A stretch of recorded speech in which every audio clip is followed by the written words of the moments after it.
Bienvenida, Tania. ¿Cómo está usted?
Espera un poquito que se conecten.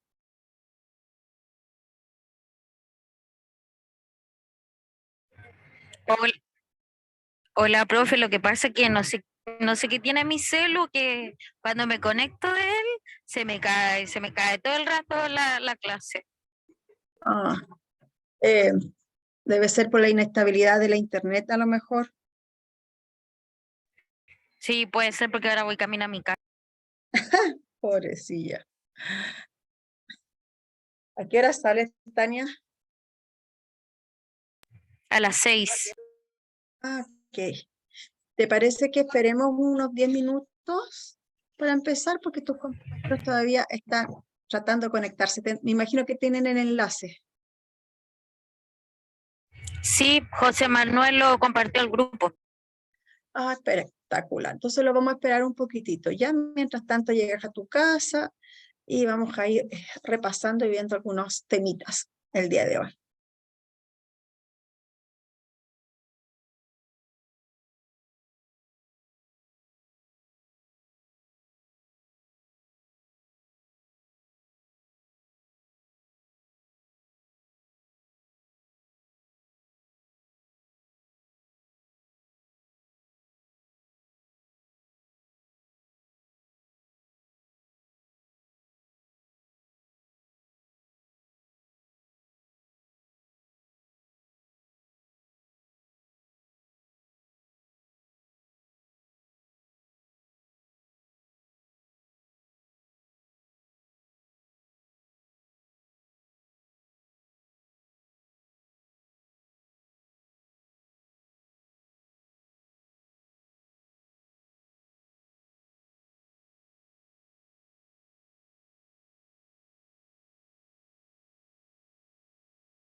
Bienvenida, Estefanía. ¿Cómo está usted?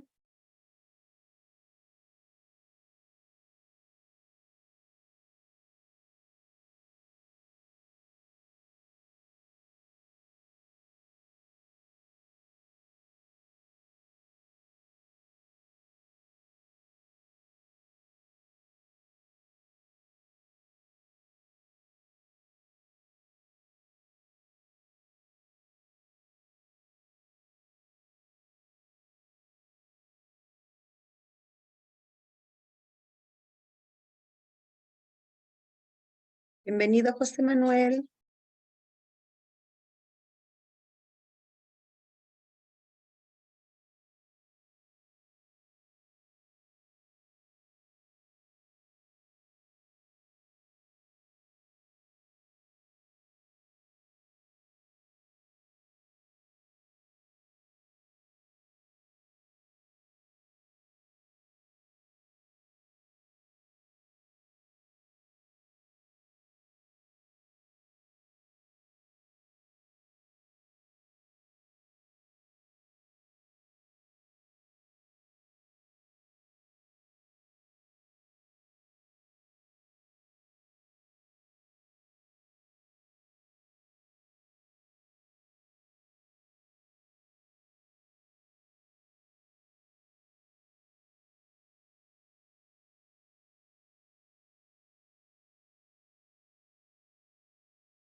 Muy bienvenidos, José Manuel, Tania, Estefanía.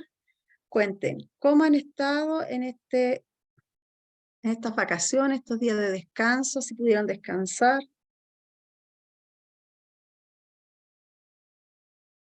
Helado. Hola, con Hola, frío. buenas, ¿cómo estás? Bien, estoy un poquito entumida, llegué recién a casa, así es que de carrerita. ¿Cómo estuvieron las vacaciones? Regular, Bueno, trabajando, pero bien, bueno, sí, sí, hubieron vacaciones por los colegios, pero en otras actividades tuvimos todavía ciertos sí, pero temas bien, acá. bien. Nos dio un espacio. Qué bueno. Tania dijo que estuvo muy buenas sus vacaciones y bien descansada. Me alegro, Tania, que hayas podido descansar. Estefanía dice, ah, no, era yo la que había escrito que íbamos a conectar. Ya, oh, tengo frío. Lo que Espero sí del que, postítulo no hice nada, así que de eso sí me di vacaciones. sí, Ni siquiera yo, ingresé a plataforma, nada, nada. yo también me di vacaciones del postítulo si estábamos en vacaciones, así es que vamos ahora a ir revisando, ir acompañándonos en los procesos e ir avanzando. La idea era descansar, ¿cierto? No sé si esperamos, ya han pasado 10 minutos, si esperamos un par de minutos, si se irán a conectar o comenzamos eh, nuestra clase el día de hoy. ¿Qué les parece? Aquí arriba copié el enlace, lo voy a volver a copiar, el enlace de asistencia. Ay,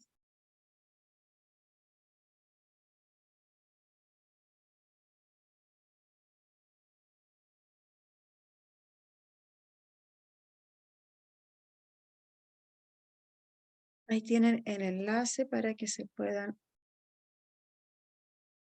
conectar.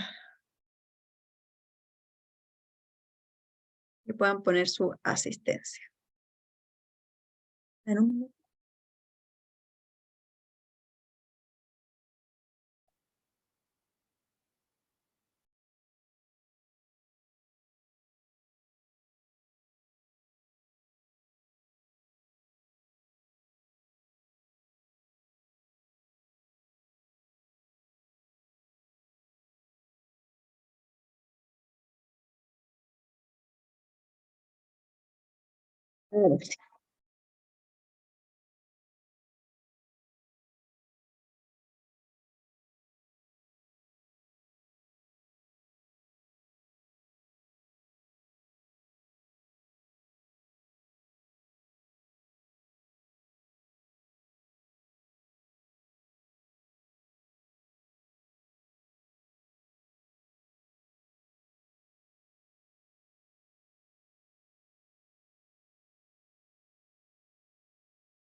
Entonces yo creo que pudiésemos iniciar.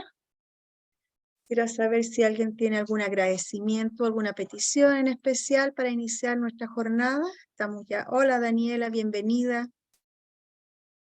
¿Cómo está usted?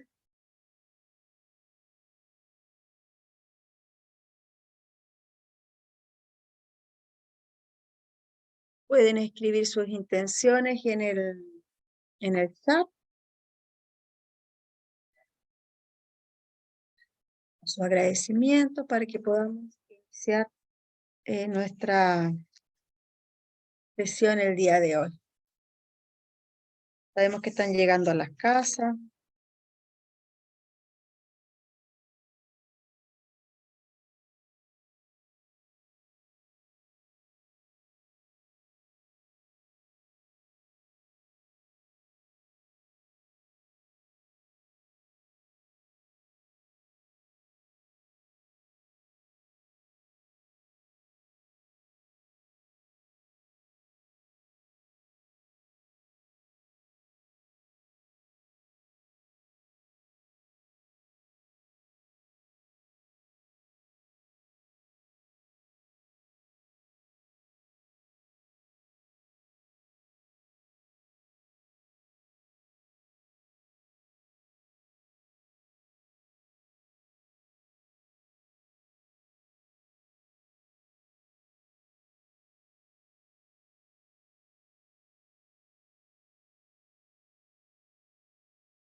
Quiero dar gracias, ¿cierto?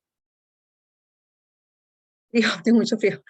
Por el trabajo, la salud, y también por los enfermos y los afligidos.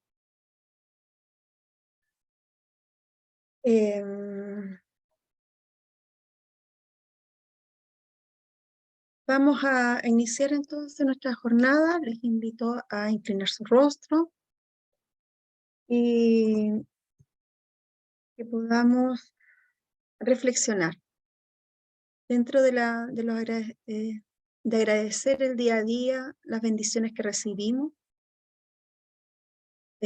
También está nuestra capacidad de reconocer que necesitamos apoyo, que necesitamos ayuda, que miramos nuestro entorno ahora que estamos volviendo, ¿cierto?, a la presencialidad nuevamente después de las vacaciones con nuestros estudiantes, nuestras familias, donde muchos de ellos, producto de las lluvias, pasaron días difíciles, o colegas también que han pasado situaciones complejas. Y eso nos hace muchas veces o a veces sentirnos afligidos. Afligidos sabiendo que hay cosas que quisiéramos resolver y no está todo en nuestras manos. Entonces, la invitación es a ponernos en las manos del Señor en cada momento que nos sintamos afligidos, confiar en su presencia, en la presencia en cada una de las familias que nosotros estamos acompañando, y que aquellos enfermos por los que pide José Manuel le llegue la esperanza, le llegue también la sanación de parte de nuestro Señor Jesús. Vamos a compartir entonces el mensaje de Dios libre de la aflicción. Alabad a Jehová porque Él es bueno, porque para siempre es su misericordia.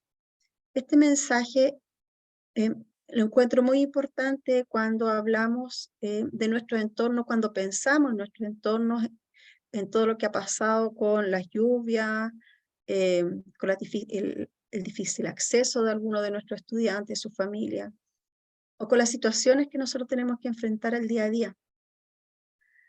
Porque cuando nosotros recordamos la bondad de Dios y que esa bondad es un regalo divino para cada uno de nosotros, debiésemos, ¿cierto?, desde la fe, poder descansar en la compañía de Él en cada uno de esos momentos.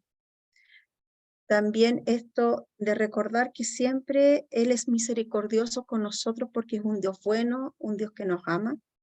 También está ligado con la educación, con lo que nosotros estamos haciendo, en que a veces podemos creer o ver o evaluar hasta juzgar alguna práctica educativa o algún comentario de algún colega o del trabajo colaborativo que tanto hemos estado conversando. Pero tenemos que también ser humildes en reconocer que todos estamos aprendiendo, que por eso se llaman diálogos pedagógicos, en que entre todos construimos una comunidad de respeto, una comunidad inclusiva, y que en eso también está reconocer la misericordia de Dios con nosotros y con todo nuestro entorno. Entonces, ese es el mensaje que les quería compartir el día de hoy, que recordemos que alabemos a Jehová porque Él es bueno y porque para siempre es su misericordia. Si es que, gracias Señor, por tu misericordia, por tu amor infinito, te pedimos por todos aquellos que te necesitan y te agradecemos también por la salud que cada uno de nosotros en este momento tiene. Te pedimos por las intenciones de cada uno de nosotros y de nuestra familia, que nos acompañe y nos guíe en esta clase, para que todo lo que construyamos entre todos, reconstruyamos, hagamos diálogos pedagógicos, sea para alabar tu nombre y para beneficiar a otras personas. Lo ponemos en el nombre del Señor. Amén. Muy bien. Entonces, ahora vamos a ver qué pasó con estas vacaciones.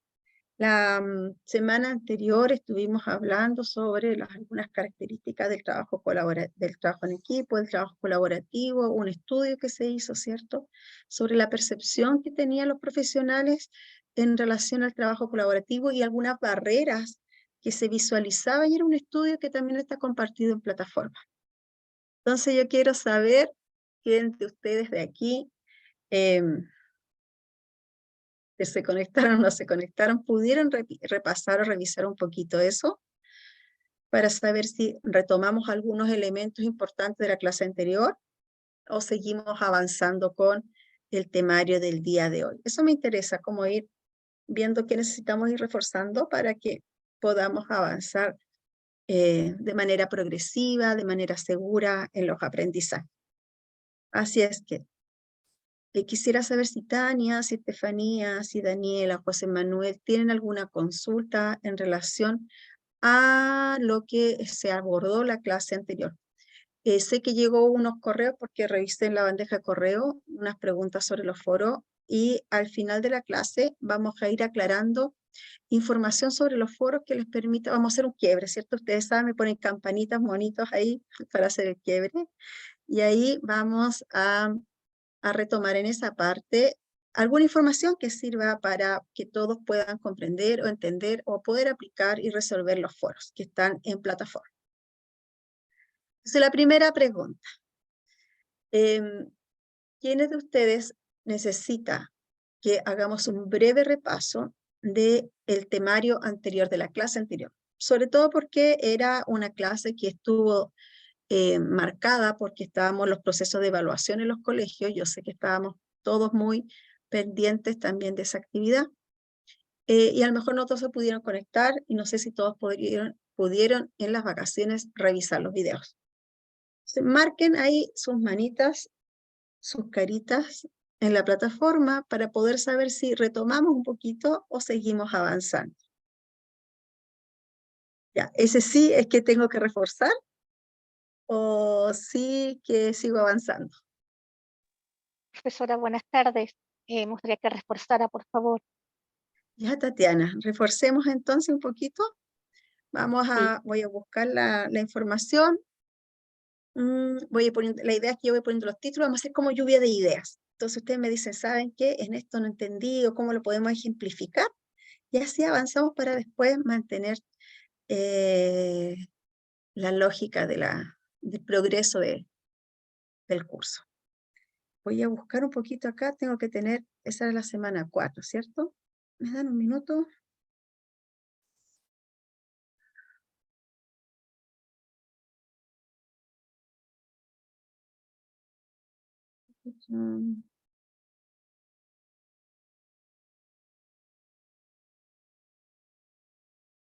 De acuerdo.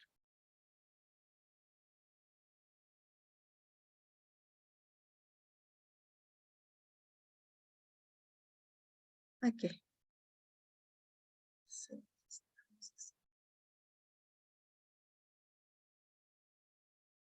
Tatiana, no la había saludado. ¿Cómo está usted? Bien, ¿y usted cómo está? Particularmente con frío hoy día, fíjese. No sé por qué tanto. Tengo tantas ventanas abiertas que déjenme un minuto, estoy media confundidita. Semana 4. Semana 4.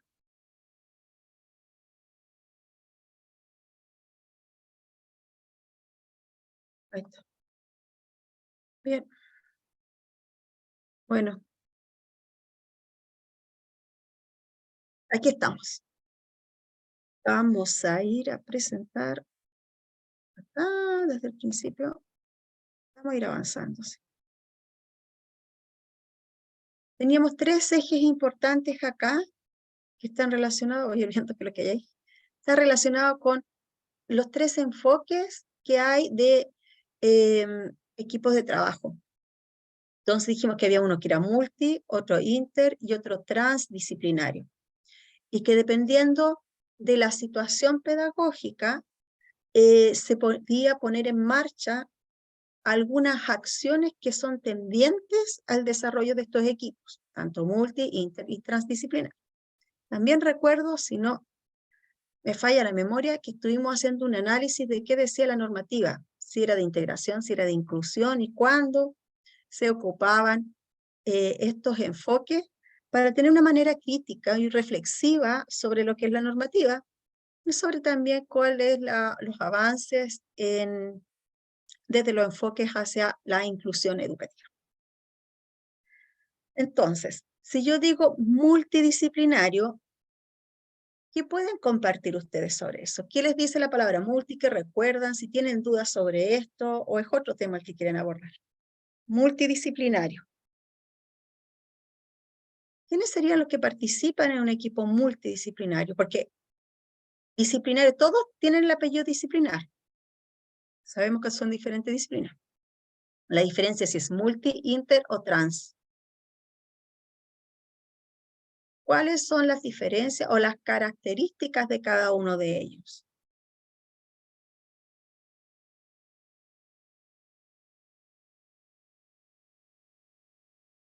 Pueden ir escribiendo en el chat, voy a ir revisando. Vamos revisando un poquito características. ¿Cómo lo ven en la sala de clase o en el aula o en el equipo donde ustedes están trabajando? Yo les voy a dar un poquito de apoyo y ustedes me tienen que dar un ejemplo, ¿sí? ¿Ya? A ver, ¿cómo vamos recordando? Hacer este andamiaje, esta activación, ¿cierto? De conocimientos. Multi. Hay un grupo de profesionales, cada uno desde una disciplina, y aborda una temática en específico desde su propia disciplina.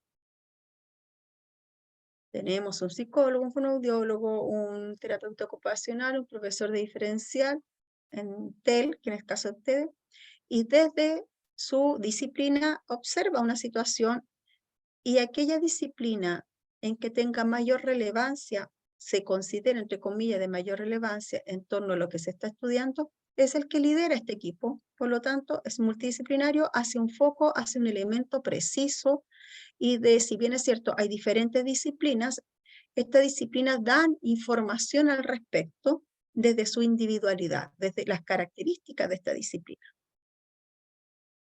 Eso es multidisciplinario. Si ustedes piensan en su realidad educativa, su realidad laboral, ¿en qué momento ustedes observan que hay un equipo de personas, un equipo de profesionales que desde su propia visión disciplinar entrega una visión sobre un elemento o sobre una situación? Es eso, multidisciplinario. ¿Qué situaciones pedagógicas ustedes han visto, se han visto enfrentados o participan desde este enfoque?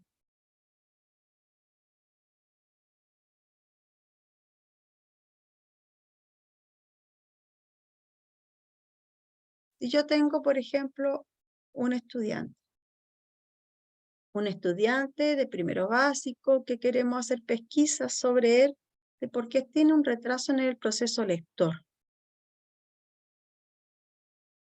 ¿Qué roles o quiénes participarían en este equipo multidisciplinario?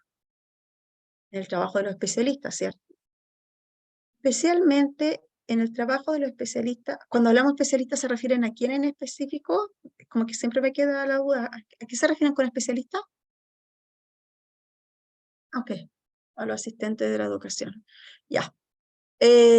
Cuando, por ejemplo, hablamos de un chico de primero básico que tiene retraso en el proceso de adquisición de la lectura, entonces, en este proceso, el equipo multidisciplinario, que el mismo caso lo vamos a poner para los tres elementos, el equipo multidisciplinario decide saber qué es lo que pasa con él, porque hay un retraso pedagógico en el proceso de adquisición de la lectura.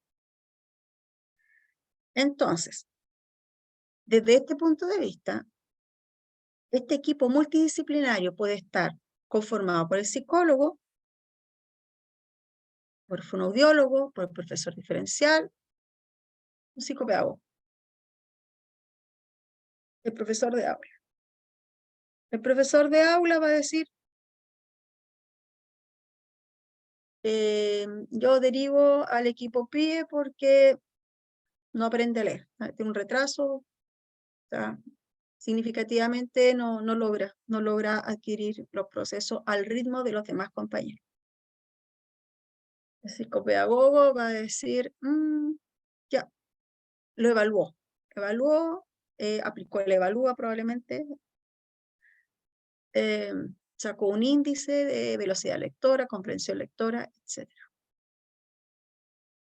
El psicólogo evaluó y dijo, no tiene discapacidad intelectual. Yo quería saber si a lo mejor mi hipótesis diagnóstica era que producto de la discapacidad intelectual pudiese tener un proceso, un retraso en el proceso pedagógico, pero no tiene discapacidad intelectual. Eso hace un equipo multidisciplinario.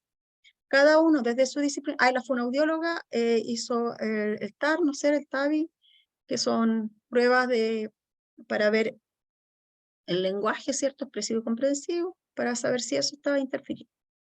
Y ella tiene otra hipótesis diagnóstica. Entonces, desde este equipo multidisciplinario, este mismo caso, cada profesional tuvo una hipótesis diagnóstica, hizo una aplicación de un instrumento y obtuvo un resultado. Y eso, un equipo multidisciplinario, varias personas abordaron el caso. Siento que la profesora de básica quería saber por qué estaba este retraso lector. De un equipo interdisciplinario. Este mismo caso, en donde hay un equipo también de diferentes profesionales que dialogan entre ellos sus hipótesis diagnósticas. Hay una comunicación entre los profesionales para tomar decisiones de carácter desarrollo social, emocional, cognitivo, escolar. Entonces, en el mismo caso, el mismo grupo de personas, el mismo niño, la profesora básica dice, ¿sabes qué? No está leyendo, voy a encargarle al equipo PIE que es interdisciplinario.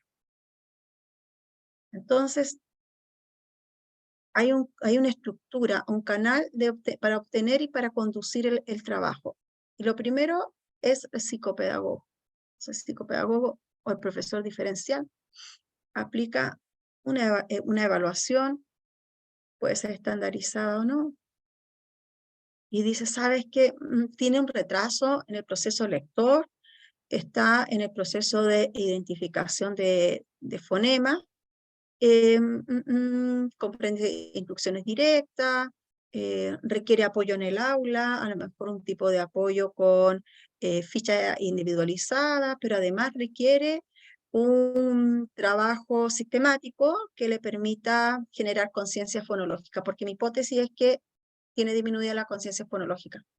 Entonces, el fonoaudiólogo dice, ya, veamos si tiene disminuida la conciencia fonológica, y aplica instrumentos para ver si la conciencia fonológica está afectando el desarrollo del proceso lector o si el problema está de base, aunque tiene problemas con la categorización semántica, por lo tanto tiene un vocabulario disminuido, y eso está influyendo que lo que lee no entiende porque su vocabulario es restringido. Y además, si lo tiene el vocabulario restringido, la pragmática, que es el uso del lenguaje, también está restringida.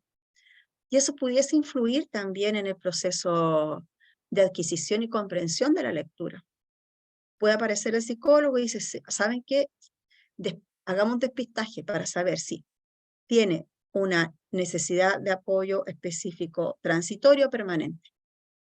Porque si es transitorio, significa que puede estar de base un déficit atencional, o si la fonoaudióloga dice, sabes que en realidad es un TEL. Esto es producto de que todavía tiene remanentes del TEL. Pero para eso hay que descartar que no haya discapacidad intelectual. Y si tiene discapacidad intelectual, entonces tenemos que ver cuáles son los procesos cognitivos que están a la base de este resultado. Memoria, retención, planificación, fluidez verbal, etc. Todo lo que mide, ¿cierto?, los procesos cognitivos.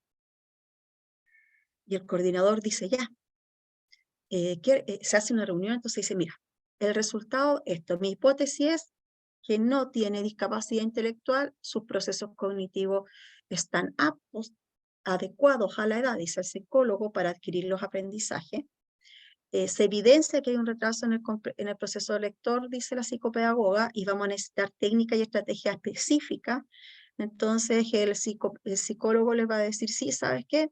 Yo reconozco que tiene mayormente ¿cómo se llama? Disminuida la área de memoria de trabajo, pero la fluidez verbal es adecuada.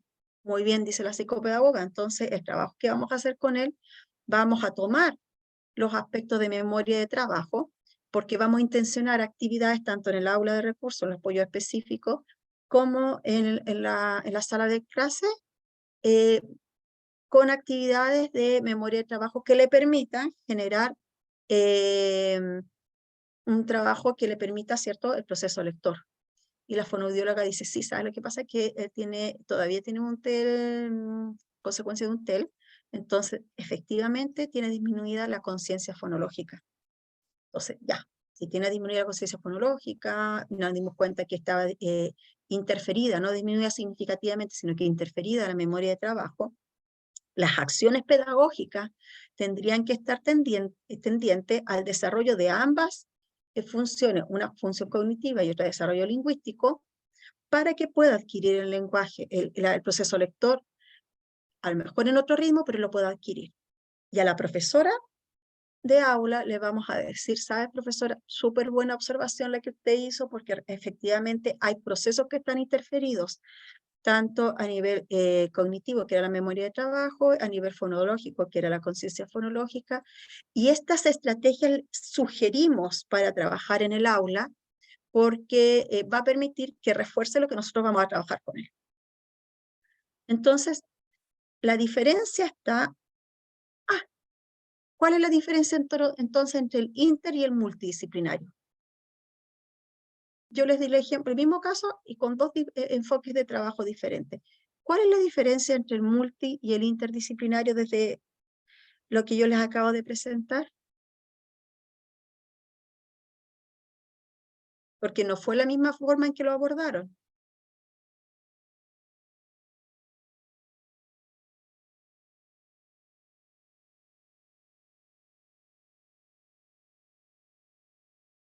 La colaboración. La colaboración, porque esa colaboración entre los miembros del equipo generó un diálogo pedagógico. Y este diálogo pedagógico dio una respuesta a una necesidad específica. En este caso, era abordaje en el aula para poder desarrollar o potenciar su adquisición del proceso lector. Entonces, está el mismo grupo de personas, solo que la forma en que colaboran y abordan la temática es diferente. Y ahora yo les voy a contar otro caso, la misma historia. Estamos contando cuentos aquí. El mismo caso, la profesora se observa que reiteradamente está desatento en clases, que aunque hace las tareas no las entiende, no hay nivel de comprensión. Entonces dice, hipótesis retraso lector, y yo no sé qué hacer en el aula, no tengo estrategia, hay un equipo de PIE que me ayude. No se va al equipo de PIE, no. Dice, ¿saben qué? Juanito Pérez tiene estas características y yo quisiera recibir información. Excelente, dice. Está el psicólogo, dice, primero veamos la hipótesis diagnóstica, si es una necesidad de apoyo específica transitoria o si es una necesidad de apoyo permanente, lo mismo. Determinemos el nivel de apoyo. La psicopedagoga dice, ya, veamos el nivel curricular, el ritmo de aprendizaje, la motivación intrínseca, extrínseca, que requiere, veamos los niveles reales que tiene adquisición de la lectura. La fonoaudióloga dice, ya, veamos si tiene procesos fonológicos que están interferidos, si no es permanente, a lo mejor puede haber algo ahí. Y la profesora diferencial dice, ya, vamos a reunir esta información, pero ¿saben qué? Vamos a citar a la familia. Vamos a citar a la familia porque quiero saber si además esto está interferido por algunos hábitos de estudio en la casa. Si tiene establecido un lugar de trabajo para estudiar, si las tareas es acompañado, porque puede que además, imagínense que además tenga déficit atencional. ¿Qué puede ser? Por lo tanto, eso requiere de ciertas estructuras en la casa y en el colegio para seguimiento de instrucciones, hacer tareas, autonomía, etc. Y además vamos a chequear qué pasa con su salud. Se le pregunta a la profesora, ¿él falta mucho a clase? Empiezan a indagar. Sí, sabes que a veces falta los lunes, los miércoles, etc. Y tiene certificado de salud, ha entregado un certificado de inasistencia por salud. No, a veces la mamá dice que está resfriado. Muy bien. Entonces, se consulta a la mamá, queremos saber cómo es el estado de salud. Entonces, queremos saber cuáles son los hábitos de la casa, cómo es el estado de salud. Y descubre en esta entrevista que además de las características del retraso pedagógico, hay otros indicadores que pudiesen ser observados como vulneración de derechos, en el sentido de que la familia está pasando por una situación. Yo siempre hablo de pasar por una situación, porque nada es blanco y negro. Está pasando por una situación de desregulación emocional o disfuncionalidad en la familia. La señora está con una situación problemática con su pareja, y esto la tiene en un nivel de estrés muy alto. Por lo tanto, requiere algún apoyo del área de salud mental. Pero nosotros como centro de estudio, como establecimiento, no somos un centro terapéutico. Entonces habla con el encargado de convivencia escolar y le dice, ¿sabes qué? Pudiésemos gestionar y derivar este caso para que vean la posibilidad de vincular con redes de apoyo al establecimiento que puedan abordar a la mamá y a la familia. Llega a convivencia escolar este caso, y claro, la asistente social, la trabajadora social, perdón, va a la casa, hace visita domiciliaria, se da cuenta de que hay unas situaciones que pueden ser no muy regulares y que esto puede afectar la infancia del niño. Entonces dice, ¿sabes qué? La vamos a derivar al CEFAM, al CEFAM, parece que al CEFAM familiar, porque la señora no estaba inscrita, así que no tiene un control médico, no tiene un seguimiento, tampoco tiene apoyo emocional o psicológico, que en este minuto sí lo entregan algunos CEFAM. Entonces, trabaja con la familia, hace charlas o de psicoeducación sobre roles parentales positivos, y la vincula con estas redes del CEFAM. Y posteriormente hace un seguimiento. Entonces, por una parte, se hace el seguimiento de lo que era la hipótesis diagnóstica para el abordaje y se entregan apoyos para el profesor en el aula, se entrega apoyos de trabajo especializado, ¿cierto? Directo hacia el estudiante, se entregan estrategias también de acompañamiento emocional a la familia. Se visualiza esta necesidad del entorno de que la familia reciba los apoyos a los que puede acceder, dependiendo de los recursos que tenga, la situación, etc. Entonces nos gestionamos ya con estas instituciones que son redes de apoyo al programa educativo institucional, al PEI. Y ese es un equipo, ¿qué tipo de equipo sería? Transdisciplinario.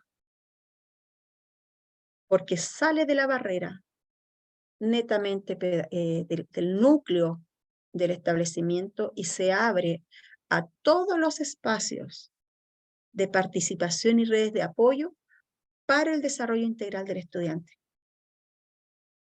Y esto se logra porque también en la toma de decisiones, en la hipótesis diagnóstica, en los planes de apoyo y en la gestión, se considera desde un enfoque ecológico funcional la participación del niño como parte de un sistema, no como una familia aislada o como parte solamente del establecimiento, en donde dentro del establecimiento con los colegas, en un entorno muy determinado, tomamos acciones pedagógicas. Ese es el mismo caso, desde un equipo multi, inter y transdisciplinario. Quienes, por ejemplo, han vivido una experiencia de un enfoque transdisciplinario en su comunidad educativa.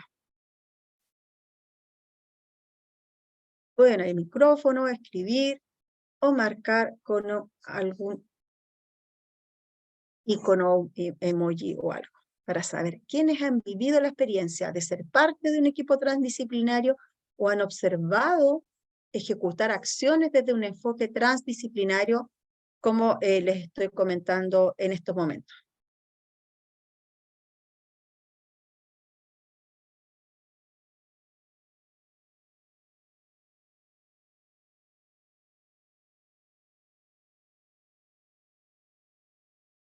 ¿Nadie? Voy a salir de acá para poder ver el mensaje. Es importante que cuando estén conformándose equipos de trabajo y cuando estén abordando, y este eslogan de abordaje integral, recordemos que un abordaje integral toma las diferentes dimensiones de la calidad de vida de la persona.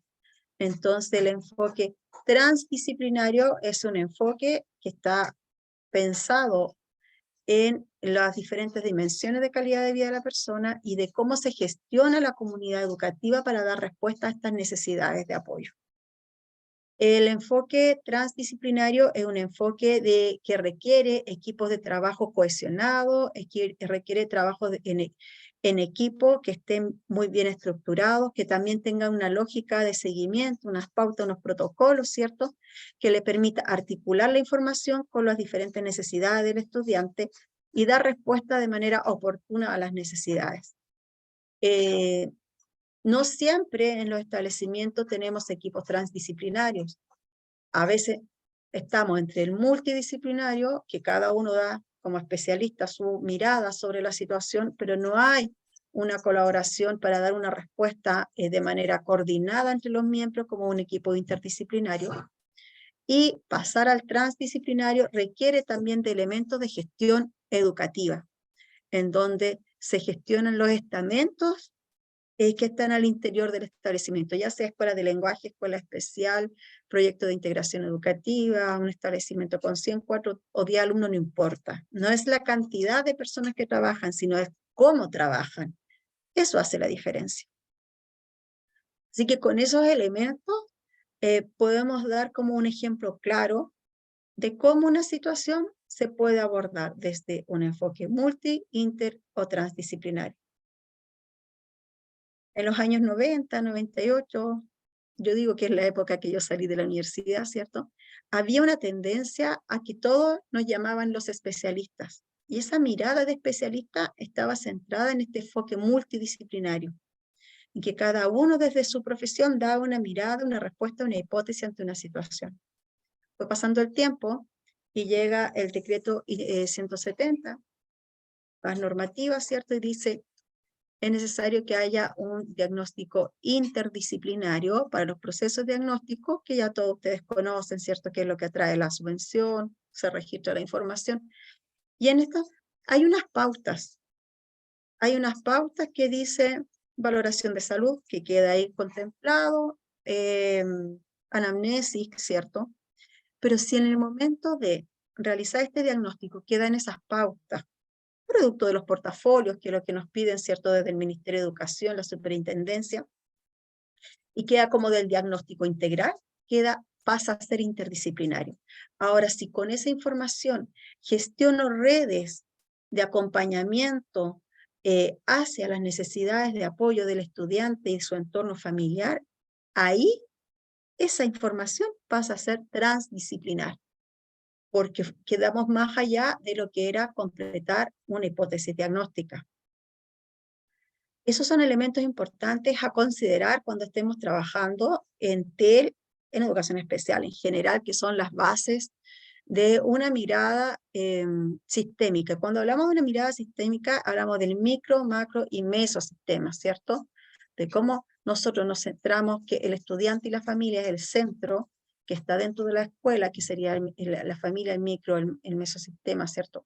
En el macrosistema estaríamos todas las instituciones y el mesosistema estaría toda la normativa que va a permitir entregar estos apoyos. Y entre la normativa que permite entregar estos apoyos está la relacionada tanto con el decreto 170, el decreto 83, toda la normativa que esté relacionada con el resguardo de derechos, y es ahí donde los trabajadores sociales, yo no sé si ustedes han trabajado, yo tengo una trabajadora social que me habla solo en siglas, yo siempre me río y le digo ya, en español, OPD, CPR, MR, no sé, todas con sigla, y todas son instituciones muy específicas de acuerdo a lo que se tiene tipificado como tipo de vulneración de derechos o necesidades de apoyo del carácter social o emocional. Ahí pasamos recién a un enfoque transdisciplinar. Yo espero que ese ejemplo muy puntual les haya permitido comprender la diferencia entre el multi, inter y transdisciplinario. Ahora, ¿qué hacemos para llegar a un enfoque transdisciplinario? Ahí es cuando tenemos que volver a mirar atrás las primeras cápsulas de cómo conformábamos trabajos en equipo, ¿cierto? Y cómo este trabajo en equipo conforma trabajo colaborativo, y ahora en educación, cómo seguimos avanzando hacia la articulación de los diferentes componentes de gestión pedagógica. Y es súper importante porque no por el hecho de ser docente diferencial o docente de aula, no soy parte de este equipo o de esta transformación en un equipo transdisciplinario. El llamado es a ser gestor de cambio, a generar los espacios de diálogo pedagógico que me permita articular con los demás profesionales las instancias necesarias. Y yo creo que con eso ya pudimos resolver un poquito sobre los tipos de equipos de trabajo.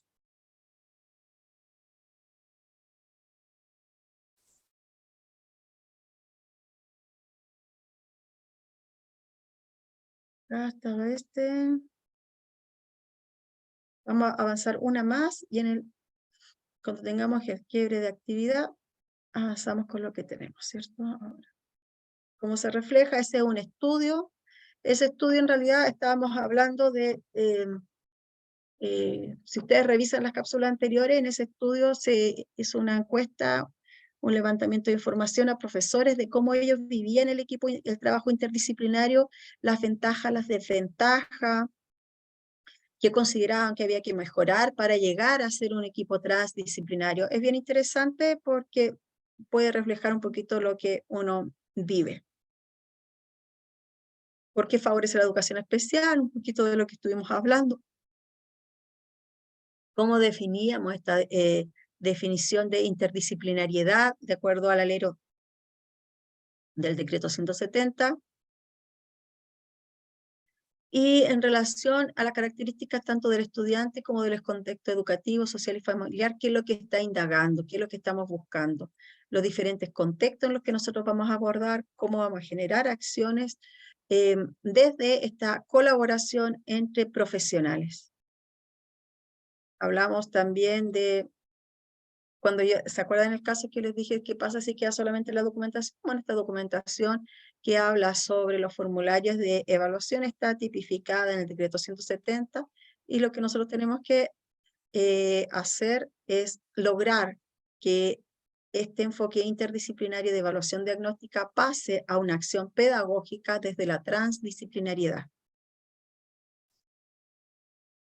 También hicimos un ejercicio, yo los invito a que puedan revisar el ejercicio que hay sobre el estudio de caso, porque nuestra idea, nuestro objetivo, la clase anterior fue situar el problema, identificar los factores, hipótesis, reflexiones, teoría aplicada, etc. Lo que se está pidiendo en los estudios de caso. La clase de hoy en realidad va a estar relacionado a un ejercicio que hay en una guía de trabajo que ahí la vamos a ver un poquito más adelante. Así que esos eran los casos que vimos y vimos las reflexiones finales. Nos permitió analizar, ¿cierto?, de cómo incluso nosotros los estábamos relacionando con los planes de mejora educativa, cuando desde la gestión, desde el liderazgo pedagógico, nosotros también intencionamos, principalmente desde el PI, los sellos educativos y los valores o los indicadores y las subdimensiones de los planes de mejora educativa, nosotros estamos también intencionando el equipo de trabajo transdisciplinario, que aporta en la educación especial, que es la base, los principios que orientan a la educación especial hacia la educación inclusiva, pero que beneficia a la educación en general. Desde ese enfoque, todas y todos los niños se ven beneficiados, igual que los estudiantes y la comunidad educativa, porque esta mirada de trabajo transdisciplinario también va dirigida hacia nuestro rol profesional, como desde convivencia escolar también con todos los protocolos internos que tenemos, podemos cautelar un buen clima de aula, un buen clima laboral, que repercute en una convivencia escolar sana. Muy bien. ¿Tienen alguna consulta, alguna inquietud en relación a esas definiciones base que estuvimos revisando? Profesora, yo tengo una duda. Por supuesto, digan. Bueno, es relacionado con lo que usted está diciendo. Estoy aquí en la plataforma, la sección 4, y no encuentro ese material que usted eh, lo está impartiendo ahora. Eso ya, bueno, usted me dijo que era de la última clase, y se supone que debería estar aquí en la plataforma y no lo encuentro. Tengo solamente puros foros, tema 1, tema 8, tema 9, tema 10 y 11, 12, y, y esa materia no. Sabes que quiero que sepa que la entiendo, porque yo hoy día quise subir la información y a mí me costó entender cómo estaba la información. Incluso yo recordaba que había subido todo y no lo encontraba, pero después lo encontré en un apartado que voy a ver si puedo compartir pantalla para mostrarle dónde lo encontré. ¿Le parece? Ya Porque que incluso... inclusive yo tenía algunos foros contestados y ahora me parece que no tengo nada. Ya, Entonces no sé. no sé qué habrá pasado, pero yo le voy a mostrar porque a mí también me costó, incluso no recordaba en qué semana tenía que ir colocando la información porque no encontraba información en los recursos. Pero al final la encontré, me costó, pero la encontré. Así que deme un minuto que se me está descargando el computador, voy a enchufar y comparto mi pantalla para ver cómo encontré yo la información. ¿Ya? ¿Le parece? Ya, profesora. Sí, ni un problema. Permiso.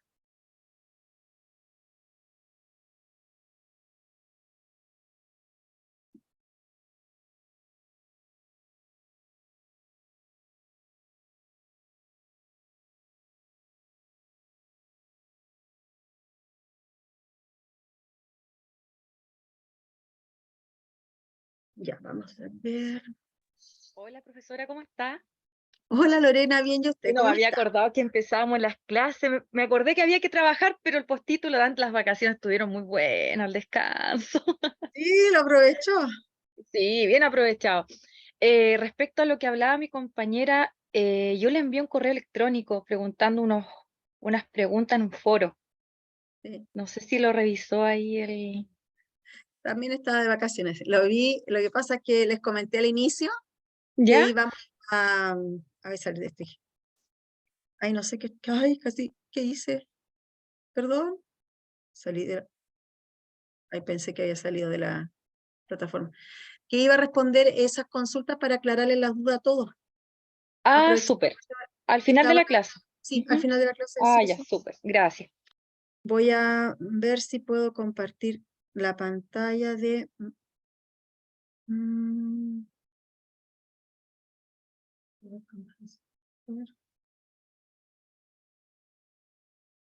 no entiendo.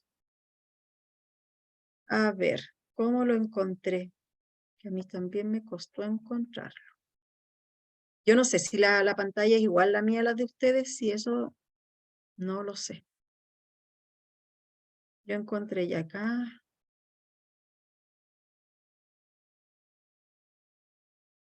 ¿Vas viendo la pantalla? Sí, se ve. Ya. Entonces yo encontré acá y no encontraba nada. Encontré acá, pinché tampoco. Ahí me sale editar, editar ajustes. Tampoco. Y después acá me aparecieron gestión de archivos. Y ahí me aparecen todos los archivos que subí. Pero no sé cómo a ustedes les aparece. Entonces, lo que pudiésemos hacer, uno de ustedes comparta su pantalla y pueda mostrar cómo a ustedes les aparece la información. Porque como me pasó lo mismo, yo no sabía dónde subir ahora. No sé si cambió la forma, no sé. Antes se veía de manera más clara. ¿Quién está con su computadora a mano que pueda compartir y aquí ayudar a la compañera, a la colega, por favor? Yo les doy acceso aquí.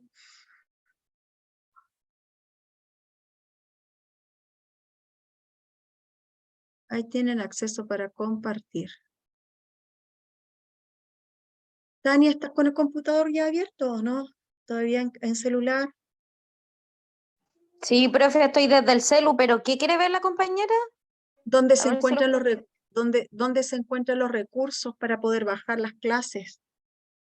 Yo el otro día los vi desde el computador los vi. Estaban ahí en la clase. Voy a ver si de acá del celu se ven. Ya, porque yo, por ejemplo, tuve que dar todos esos caminos para poder encontrarlos. Y ella no lo pude encontrar. No encuentro la ruta. A mí me salió fácilmente, por ejemplo, sesión 5 y salía todo lo que usted había visto en la clase. ¿Sí? Y tienes cómo compartir pantalla porque a lo mejor la forma de encontrar la información es en la que podemos ayudar. Estoy buscando. Gracias, Pati.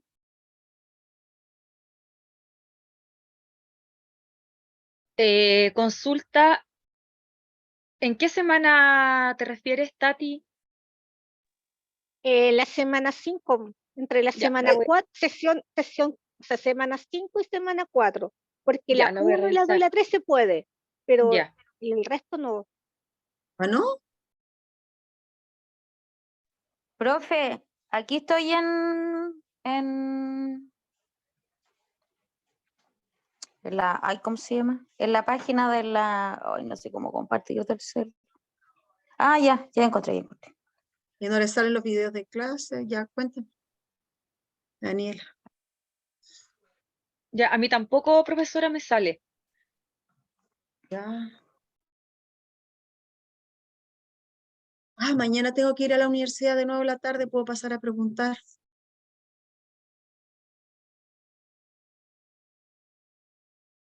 Ya, comparte la pantalla, Daniela, por favor. Ya, profesora, yo le comparto un segundo.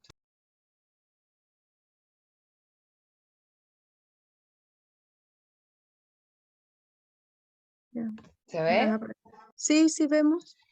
Ya, eso se ve en la sesión 4, solamente los foros. No hay, si yo cliqueo, por ejemplo, aquí encima, aquí no está el video de la clase, no está la información, solamente están los foros. Por ejemplo, si yo aprieto aquí,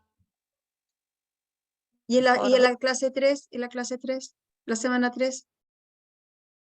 semana 3. Ahí sí, hasta la semana Sí. 3 están, Pero, por está el favor, video, todo miren, eso, pero loco, la mirada loca que tengo ahí. Ya. A No mí sé. también me pasa lo mismo, profesora, igual que la Daniela. Hasta la semana 3 tengo ese video y después nada más, ni la 4 ni la 5. Inclusive la semana 1 tengo los apuntes y de ahí hay como que después se pierde. A mí también. O sea, lo mismo de las compañeras. Hasta Claro, la mire, sesión 3 hay material. y yo tengo todo en plataforma. Y en mi plataforma aparece así, restringido disponible desde semana 4, restringido disponible, pero toda la información la tengo en plataforma como se las mostré. Entonces, pero a mí tampoco me aparece acá, solamente me aparece acá. Porque no está ocultado, ¿cierto? A ver, ¿será que está oculta la cosa? No, no sé. No me voy a poner a jugar porque puedo embarrarla. Mejor mañana en la tarde yo tengo que ir a la universidad porque yo trabajo por algunas actividades específicas allá. Y puedo preguntar. Y a Tania le mando un mensajito, ¿te parece? profesora, Díganme.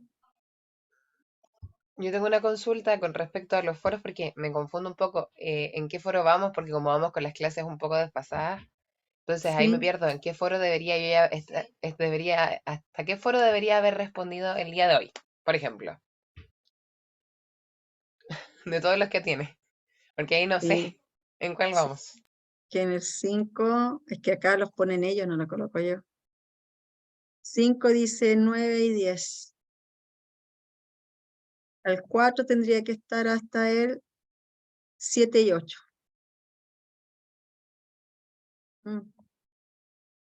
Eso. Voy a ir mañana así para que aparezca más ordenado, ¿ya? O para saber cuál es la lógica de la presentación. Y les mando un mensaje.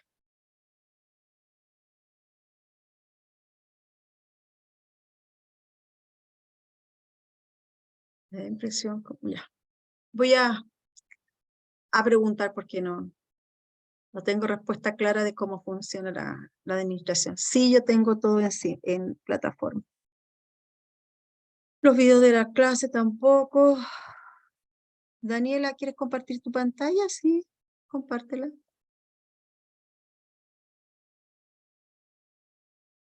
Eso fue lo de recién profesora, pero en Ah, realidad, como le decía, no, lo mismo que decían las compañeras, no aparece, hasta la clase 3 todo bien, pero de ahí en adelante ya no aparece información ni videos. Nada. en la programación tiene que haber algo que diga oculto, no sé, porque a mí me costó hoy día encontrar y por eso les mostré la plataforma que a mí me parece que lo subí todo, pero los videos no los subo yo, pero por eso les digo, mañana a la tarde tengo que ir, así que yo paso a preguntar allá a informática qué es lo que pasa o si hay alguna forma de organizarla de manera más accesible. ¿Les parece que tomemos unos minutitos de descanso? Tengo mucho frío. Y continuamos, ¿le parece? ¿Ya? Bien, unos 10 minutitos y nos encontramos.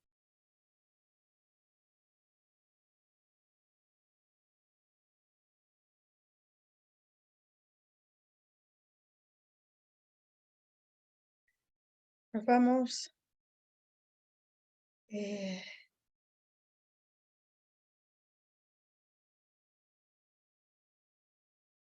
Nos vamos organizando, ¿cierto? Para volver. Espero que hayan podido tomar un tecito.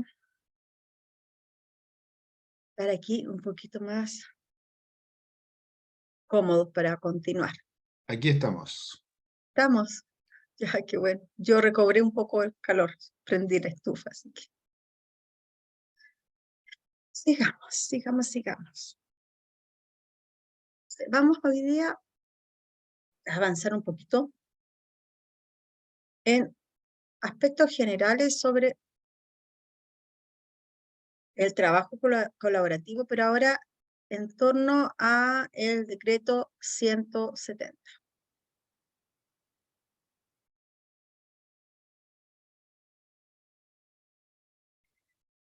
No, frío. Entonces, ya hemos hablado de una serie de elementos que son de requisitos para hacer trabajos en equipo, que además estos trabajos en equipo van a tener enfoques en el sistema educativo, ya sea multi, inter o transdisciplinario. Y para que esto sea efectivo y para que esto tenga un impacto hay que colaborar. Entonces, esta herramienta de colaboración va a requerir de ciertas características personales que lo hemos visto un poquito antes desde la conformación de los equipos de trabajo.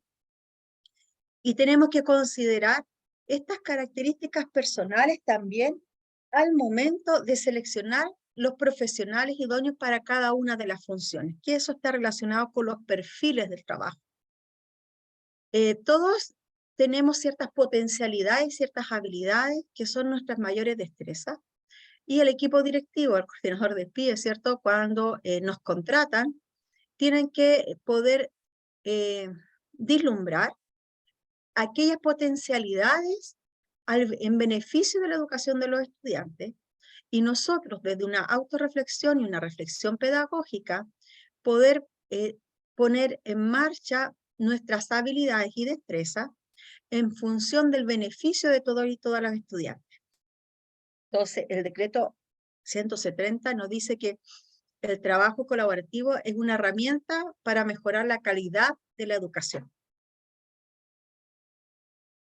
Entonces, ¿cómo lo vamos a reflejar? Lo vamos a reflejar porque el trabajo colaborativo, además de todo lo que es la gestión del programa de integración escolar, tiene que ver directamente cómo nos gestionamos al interior de la sala de clases, cómo gestionamos estos equipos de aula y dónde reconocemos las características, las potencialidades de nuestros propios colegas para trabajar de manera conjunta y de manera conjunta también poder responder a estas necesidades. Colaborativamente, yo les di 3 ejemplos de cómo podíamos decir, trabajé colaborativamente desde un enfoque multidisciplinario porque entregué la información que me pedían. Trabajé colaborativamente de un enfoque interdisciplinario porque además tuve un diálogo pedagógico sobre un tema específico. Y trabajé también colaborativamente porque colaboré en la entrega de la información, pero también en el impacto de las necesidades y pude articular nuevas gestiones. Entonces el trabajo colaborativo está presente en los diferentes enfoques. El propósito de cada uno de nuestras acciones pedagógicas es lo que hace la diferencia. Entonces, lo primero y lo más importante es que cuando trabajamos colaborativamente tenemos que ser capaces de identificar las fortalezas propias, las fortalezas de las personas con las que colaboro, con las que trabajo, que me permitan ser un gestor de articulación de los procesos de enseñanza-aprendizaje y desde esa mirada poder liderar, acompañar y articular los procesos del equipo de aula. Esto lleva de la mano, ¿cierto?, con valores como empatía, respeto y valorar la diversidad, el respeto de las diferencias individuales. Y este respeto de las diferencias individuales, insisto que parte desde nosotros como adultos, como equipo de trabajo, hacia nuestros estudiantes, hacia nuestra comunidad educativa. Un equipo de trabajo que no esté cohesionado, que esté fisurado en su clima laboral, va a interferir en los procesos de colaboración que se tenga hacia el desarrollo integral de los estudiantes. Y puede ser que tengamos un equipo maravilloso y que el director diga, este es un equipo transdisciplinario, pero si el clima de colaboración no es el adecuado, de transdisciplinario pasa a inter o a multi, va bajando en la escalera, ¿cierto? Porque se necesita articular, se necesita gestionar, se necesita ver de diferentes miradas una misma situación, hacer hipótesis diagnósticas y también entregar los apoyos de manera concreta, de manera precisa, de manera efectiva. Entonces, en este trabajo colaborativo, los profesores, los profesionales de la educación especial, de acuerdo al decreto 170, vamos a formar parte de los equipos de aula y vamos a poder planificar las estrategias para conseguir que, que todos participen. Entonces, si nosotros tenemos que gestionar las estrategias para que todos participen, así como somos capaces de identificar nuestra fortaleza, nuestras debilidades, nuestras capacidades de mejora de manera individual como un profesional de la educación, somos capaces de verlo en el compañero, en el colega, en el equipo que estamos conformando. Nuestra mirada integral también tiene que ser hacia nuestro curso, hacia donde está integrado o están en proceso de inclusión nuestros estudiantes. Entonces, desde ahí que el trabajo colaborativo pasa más allá que el profesor de educación diferencial, el educador de especialista, sea un asistente de aula. El asistente de aula, ¿cierto?, va a entregar los materiales para que se puedan llevar a cabo y es un trabajo muy, muy importante. El profesor diferencial va un poco más allá. El profesor diferencial tiene que acompañar junto con el equipo de aula a identificar las potencialidades del contexto curso. Tiene que ser capaz de reflexionar pedagógicamente sobre todas estas características. Y cuando hablo de las características de un curso, es determinar elementos esenciales para el proceso pedagógico. ¿Cuáles son los elementos esenciales que ustedes consideran debiesen estar presentes al momento de definir un contexto educativo, un contexto de curso para planificar. Para hacer un trabajo colaborativo y hacer una planificación, yo debería poder conocer, en conjunto con el equipo del aula, las características del curso. Si yo les digo, ¿en qué características ustedes pondrían énfasis? ¿O cómo me describirían un curso? Hagamos ese ejercicio. ¿Cómo usted describe un curso para hacer una planificación? Porque no se trata de copy-paste, de copiar la planificación que viene del Ministerio de Educación, decir, voy a hacer una adaptación curricular del tiempo, la organización o el nivel taxonómico. Porque eso no atiende a la diversidad.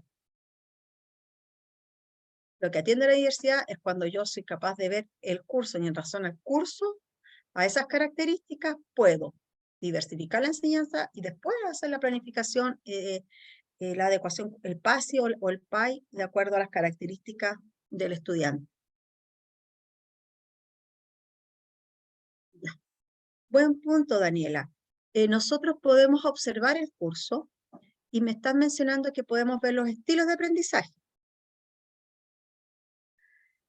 Cuando te refieres a los estilos de aprendizaje, ¿me podrías explicar un poquito más a qué te refieres?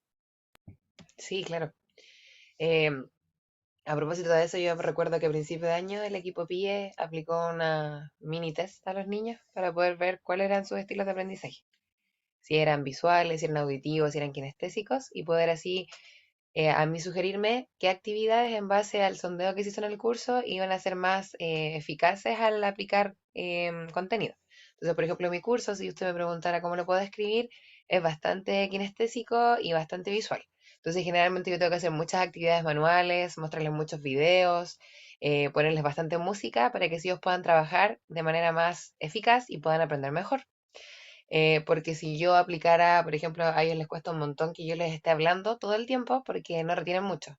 Diferente así si les pongo un video y están observando, y si les pongo música y se mueven, más todavía. Entonces igual es súper importante poder ir visualizando eso para poder abordar no solo algunos, sino la mayoría del curso, ojalá a todos. Muy bien. ¿Alguien más quiere aportar desde los estilos de aprendizaje? Gracias, Daniela.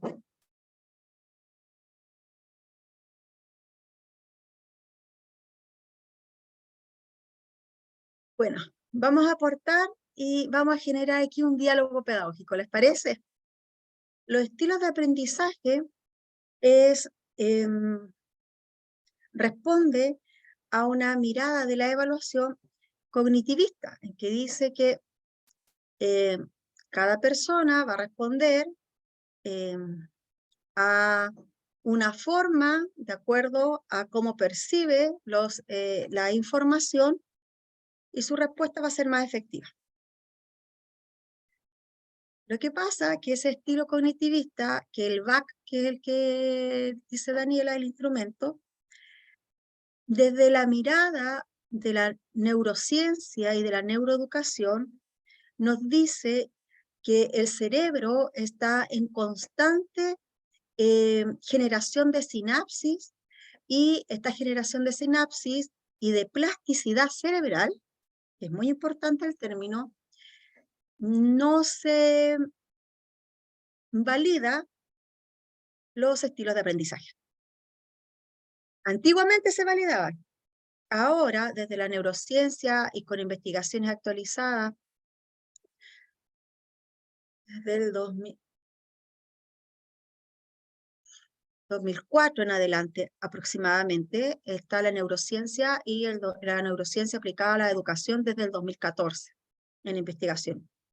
Entonces, hacen varios estudios para ver qué tan efectivo es esta creencia de que el estilo de aprendizaje, que una persona aprende más de manera auditiva, de manera visual o de manera motora, de un kinestésico. Entonces los resultados de las investigaciones determinan que desde la plasticidad cerebral, al generar nuevos estímulos, los lóbulos, tanto frontal, el prefrontal o occipital, van generando mayores sinapsis de acuerdo a los estímulos y en relación con el ambiente. Entonces, ¿qué pasa si yo digo y evalúo mi preferencia? Porque el back es una preferencia por yo escucho, me gusta, recuerdo más cuando escucho una canción. Esas son las preguntas, ¿cierto, Daniela? Etcétera. Y te da un puntaje, etcétera. Lo que estamos haciendo es que estamos generando estímulos sobre el área cerebral que ya está desarrollada. Entonces, la neuroplasticidad nos dice que debemos entregar diferentes tipos de estímulos para desarrollar al máximo el potencial neuronal, el potencial de aprendizaje. Si nosotros nos centramos solamente en el estilo de aprendizaje, que se determinó por una percepción de lo que me agrada, dejamos de lado otros recursos y otras posibilidades de desarrollo cognitivo. De ahí es tan importante que, por ejemplo, los estilos de aprendizaje se considera uno de los neuromitos, de los mitos que había sobre la educación. Entonces, desde la neurociencia aplicada a la educación ya no se utilizan los estilos de aprendizaje, porque se reconoce que es la percepción sobre una situación específica, y desde el modular el aprendizaje y desde la neuroplasticidad cerebral, se requiere generar diferentes estímulos para que los canales de adquisición de la información pase a una, que sería la integración sensorial, ¿cierto? Pase a una función cognitiva, que este estímulo va a generar conexiones neuronales que van a permitir ampliar nuevas áreas del cerebro, intensificar y dar una respuesta adecuada a través de una función ejecutiva. Y sobre todo cuando tenemos estudiantes que presentan necesidades de apoyo específica o especializada, es muy importante que el aula genere diferentes acciones para entregar diferentes tipos de estímulos que desarrolle y potencie esta plasticidad cerebral. Encontré que era importante porque es algo que ya desde la neurociencia aplicada a la educación ya no se está ocupando, porque se reconoce que era un mito. Entonces, ¿qué está pasando? Que, por ejemplo, Daniela evaluó y sigue desarrollando la misma área, pero no está dando, desde ese punto de vista del desarrollo cognitivo del niño, nos está generando nuevas sinapsis en otras áreas de desarrollo cognitivo que son tan importantes para todos los niños. Chanfle, sí, quise decirlo lo más cercano posible porque eso tiene, desde las bases neurobiológicas del desarrollo, tiene toda una explicación científica, pero es eso. Ahora, lo que nosotros hablamos son ritmos de aprendizajes. Y si ustedes ven, el decreto 170 o el del 2015, todavía también habla de estilo de aprendizaje. Entonces yo siempre hago la observación de lo que dice la normativa con lo que dicen los avances científicos en relación a la educación. Así que ahí siempre está como mi punto crítico. Y claro, si la gente... Quiero decir que el equipo hizo lo que consideraba correcto. Lo que yo te comento ahora es que desde la neurociencia eso ya se debe considerar desde la plasticidad cerebral la importancia de generar los diferentes estímulos para generar la sinapsis adecuada, y la neuroplasticidad me permita adquirir nuevos aprendizajes desde la zona de desarrollo próximo, etc. Desde los ritmos de aprendizaje podemos sí señalar que hay ritmos de aprendizaje diferentes, en donde el aprendizaje puede ocurrir en mayor o menor tiempo, puede progresar más o menos en diferentes tipos de áreas, en la lógico-matemática, la lingüística, etc. Y que en eso sí debiésemos estar atentos nosotros, en el ritmo de aprendizaje. ¿Cuántos estudiantes logran aprendizajes del núcleo número 1 en un tiempo determinado? 20%, 30%. ¿Cuántos lo logran? ¿Cómo vamos a saber este ritmo de aprendizaje? Nosotros hacemos evaluaciones y las evaluaciones nos dan un resultado, nos dan un número. El muy bueno, el bueno, el regular, no sé, el insuficiente, o el 7, el 5. Y uno busca parámetros. Lo que nosotros tenemos que buscar es cuál es la lógica de los parámetros de los ritmos de aprendizaje para ir enfocando acciones pedagógicas que potencien el desarrollo cognitivo de todos los estudiantes, respetando que hay ritmo de aprendizaje, pero generando y propiciando nuevos aprendizajes. Entonces José Manuel dice que a partir de características generales a más específicas, pero esas generales tienen que estar muy bien determinadas. Una característica general puede ser que el contexto de esta sala de clase es de 45 estudiantes, 3 tienen necesidades, de acuerdo al diagnóstico del 170, tienen necesidades de apoyo transitorias y 2 necesidades de apoyo permanente. Eso es general, pero ese general me va a dar como un marco, va a dar una base para poder tomar decisiones pedagógicas, para poder observar, pero no me está dando mayor información sobre ritmo de aprendizaje, intereses y motivaciones del curso. ¿Qué es lo que le interesa a tu curso?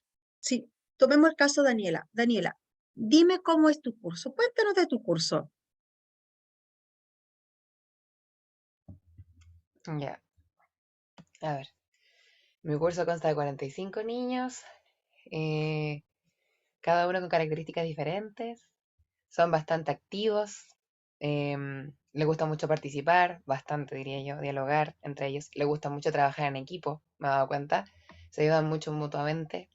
Tengo bastantes niños que no son lectores, así que tratamos de que se apoyen con los que son más rápidos en esa parte y así se ayudan entre ellos. Así que en ese aspecto me gusta mucho porque son bastante cooperadores entre ellos, como familia. Ellos mismos se hacen llamar familia. En el área en otras asignaturas, por ejemplo, son bastante experimentales, les gusta mucho la matemática, les gusta mucho la historia, les gusta mucho lo manual, trabajan mucho con todo lo que es plástico. No les gusta para nada lo que es escribir, lo detestan, debo decirlo. Así que trabajamos mucho lo que son escritura creativa y también con dibujos, entendiendo que hay niños que son más creativos con eso, les gusta más dibujar y en base a eso se enfocan en la escritura, porque si no, es terrible para mí hacerles escribir, no les gusta para nada. Em, y con la lectura ahí estamos tratando de trabajar en lo que a ellos les guste más para poder avanzar, porque también todo lo que es lenguaje no les llama tanto la atención. Yo creo que tiene que ver con lo mismo de la pandemia que hizo que les gustara todo más rápido, ¿no? Así ver videos y esas cosas. Pero en general eso, si usted me preguntara globalmente, son bastante veloces y hábiles, pero solamente que a veces no se dan cuenta, porque les da flojera. Ellos mismos lo dicen. Entonces podríamos técnicamente describir que ¿cuántos alumnos son? Ahora son 45, eran 46, pero no se fue. Sí, son muchos. Lo hice mucho. Ya, es un grupo conformado por 45 estudiantes. Dentro de esos 45 estudiantes hay diferentes ritmos de aprendizaje donde tanto porcentaje no es lector, porque eso me permite visualizar las necesidades de apoyo. Tanto porcentaje no es lector, tanto porcentaje tiene una lectura inicial y tanto porcentaje tiene una lectura fluida. Tienen disposición al trabajo colaborativo y al trabajo en equipo. Otro elemento que considero importante es motivación, tiene un alto nivel de creatividad, ¿cierto? ¿Sí? Sí, sí. Entonces, tiene un alto nivel de creatividad y su foco de interés es tanto. Su foco de interés ya puede ser, no sé, los dinosaurios, estoy inventando. Su foco de interés. Entonces, doy focos de interés, hablo de ritmos de aprendizaje, me enfoco en que se observa que hay un tanto por ciento que no tiene una aproximación hacia la lectura, hacia la escritura, porque una cosa la lectura y la otra la escritura, y su disposición hacia la escritura es de motivación y tiene una preferencia por el uso de la tecnología, por lo tanto ellos escriben probablemente con el autocorrector, no sé yo, ¿cómo se llama esto? Del celular o del computador. Pero el requisito de que en algún momento tengan que tomar el lápiz, presionar y escribir. Estrategias de apoyo para el logro de actividades es la motivación extrínseca, porque me da la impresión, esto solamente lo deduzco del diálogo que tuviste, Daniela, tú aquí me corriges. requieren de motivación extrínseca porque con el trabajo colaborativo el que tiene mayor habilidades en algún área ayuda a otro, ¿cierto? Y lo motiva. Sí, sí, lo motiva. Ya, cuando requiere la persona, requiere una motivación externa, se llama motivación extrínseca. Entonces, podemos decir que la motivación extrínseca está siendo abordada a través de tutores, compañeros tutores. Por lo tanto, no es menor que tengo que ver qué aspectos están pasando con la motivación intrínseca, con el desarrollo emocional y su percepción de eficiencia en los aprendizajes. Y eso también se describe en el contexto. Porque es ahí donde después, con esos antecedentes, se puede tomar desde el equipo de aula a ciertas acciones para potenciar la autoestima, la valoración personal, la autopercepción de que soy capaz de escribir, que si la pandemia le enseñó que todo es rápido, significa que tienen baja, o no significa, pero una hipótesis puede ser una baja tolerancia a la frustración o al aprendizaje por error. Por lo tanto, hay que generar acciones para ir acompañando en este proceso de crecimiento personal, porque uno aprende de los errores, es parte del proceso de aprendizaje. El aprendizaje es por experimentación y por error, y también la tolerancia a la frustración. Tiempo de espera, si requieren todo de manera tan rápida, tendríamos que ver cómo es su tolerancia a la latencia de espera. Si son tan inquietos, ¿cuánto tiempo podemos mantenerlos atentos en una actividad? Por ejemplo, yo pudiese observar que en ese curso un 50%, 40%, se mantiene en una actividad dirigida, semidirigida dirigida, semidirigida o autónoma, ¿cuánto tiempo? Porque eso me va a permitir saber después qué tipo de actividades voy a potenciar, porque no siempre tengo que ir potenciando lo que ya está instalado cognitivamente, y entre eso el procesamiento de la información. Tengo que enfocarme también en desarrollar todas las potencialidades del aprendizaje, todos los procesos cognitivos. Entonces, puedo determinar que una actividad está dividida, me imagino que son 5 o 10 minutos de atención, entonces una actividad tendrá que tener 3 o 4 acciones para desarrollar una actividad. Sí, José Manuel, por eso lo más específico.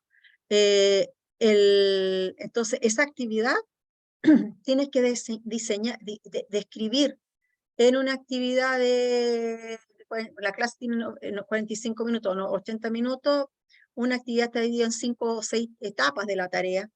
Ellos mantienen la atención sostenida ¿en cuánto tiempo? ¿Quiénes requieren apoyo para mantener la atención sostenida? Porque así puedo prever algunas acciones de apoyo pedagógico con el equipo de aula para personas que tengan inquietud motora, que no es lo mismo que déficit atencional y que se confunde a veces. Entonces, en esta caracterización del curso, por ejemplo, con ese diálogo que dijiste, Daniela, uno como profesor diferencial tiene que ser capaz de ir identificando todos estos componentes, porque estos componentes nos van a permitir después tomar decisiones pedagógicas al momento de estructurar la sala de clase. ¿Les gusta trabajar en equipo? Maravilloso. También tienen que aprender a ser reflexivos y trabajar de manera individual. ¿En qué espacios? ¿Cuándo? ¿Cómo? ¿Qué tipos de trabajo en equipo vamos a hacer? ¿Cómo vamos a organizar la sala? Desde el trabajo colaborativo y la coenseñanza, que hay diferentes formas, ¿cierto?, de organizar la sala, que lo vamos a ver un poquito más adelante, creo que ya, si no acá, la otra clase o esta semana. Entonces, dentro del equipo de aula, observamos todos estos elementos y los describimos. Entonces, en una planificación del equipo de aula, tendría que estar todos estos elementos, porque para tomar determinaciones pedagógicas nosotros tenemos que tener insumos, y estos insumos tienen que ser con indicadores que nosotros podamos evaluar, que podamos observar, que podamos implementar estrategias y medir a lo largo del tiempo cómo esta estrategia está teniendo un impacto positivo o no está teniendo un impacto positivo en los procesos de aprendizaje. De lo contrario, los estudiantes que son excluidos, hablamos de aquellos que por esta visión general del grupo no somos, como, no sé si la palabra es eficiente, pero no somos totalmente, no damos totalmente respuesta a sus necesidades o a sus ritmos de aprendizaje, o generamos diversidad de estímulos que permitan la neuroplasticidad cerebral. Entonces, necesitamos que este contexto de sala de clases, con todas estas características, que habla de ritmo de aprendizaje, de tipo de atención, tipo de motivación, elementos que motivan o intereses propios del curso, agrupaciones, cómo se agrupan para trabajar, o disposición hacia ciertos aprendizajes, o no disposición, porque eso significa que tenemos que abordar, nos van a permitir hacer una planificación o neuroplanificación, como se llama ahora desde la neuroeducación, enfocada al desarrollo cognitivo de manera didáctica, diversificada, y que atienda al máximo de los aprendizajes de los estudiantes y del potencial de aprendizaje. Y eso, cuando está tipificado, está evaluado y podemos ver una ruta de avance, también significa que nosotros como docentes tenemos un menos sobreesfuerzo, porque cuando eso no ocurre, estamos todas las veces intentando, no resultó y vamos con otra técnica, no resultó y vamos con, y es un sobreesfuerzo constante, pero no medimos el efecto ni el impacto. Y a lo mejor, si lo analizamos, hay que cambiar un solo elemento o dos elementos de la didáctica de la sala, y vamos a tener los resultados que nosotros queremos, visualizamos, de acuerdo a las características de ese curso y a las características después del estudiante. Por eso decíamos, tomamos de lo general y vamos a lo específico, pero a lo específico de todos los estudiantes, de las características en general.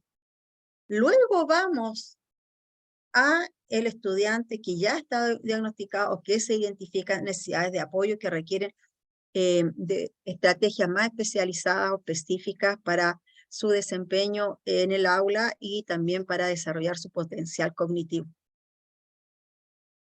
Muy bien, veamos. No es ese. Bueno, uno es ese.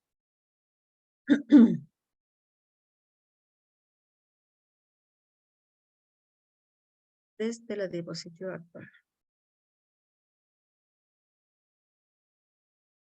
Entonces, cuando nosotros hacemos este trabajo colaborativo, ya vimos el contexto, ¿cierto?, del aula.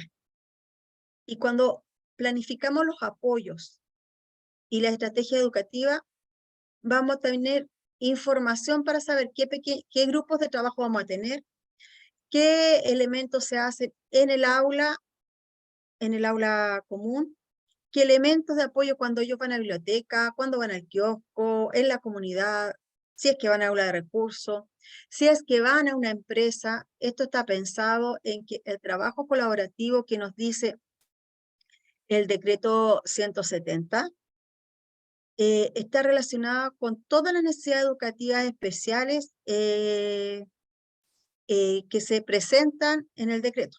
Entre eso están las transitorias y las permanentes. Cuando hablamos de una empresa es porque ustedes están haciendo el postítulo en TEL, pero por ejemplo en una necesidad educativa especial permanente, los que han trabajado, que conocen, también está la educación dual, está el empleo con apoyo, una serie de otras estrategias de trabajo colaborativo con la red comunitaria para el desarrollo del potencial de transición a la vida adulta de los estudiantes, específicamente los que tienen necesidades educativas especiales permanentes. Entonces, este trabajo colaborativo requiere de trabajo en red. No solamente se identifica, vemos el contexto de la sala de clase, pero desde un equipo transdisciplinario vemos también a este grupo curso con estas características, con este desenvolvimiento en todos los aspectos, en todo el sistema educativo que hay al interior del establecimiento. ¿Qué pasa, por ejemplo, con este curso cuando está en educación física y en un ambiente abierto? ¿Siguen instrucciones? ¿Son capaces de respetar reglas? de respetar turnos, y todos estos elementos nos permiten planificar y evaluar los progresos. Que sería la primera parte, ¿cierto?, de un proceso de planificación de equipo de aula desde un enfoque de trabajo colaborativo.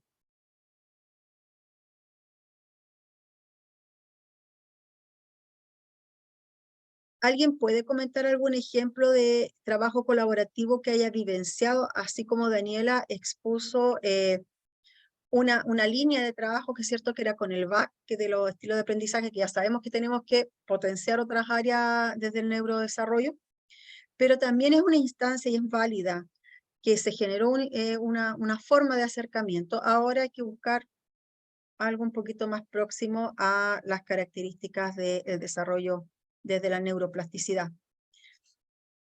¿Tienen otra experiencia de actividad de trabajo colaborativo que podamos analizar desde un contexto de aula, una descripción de un curso? ¿O cómo pudiesen ahora describir un curso que permita tomar decisiones desde un trabajo colaborativo?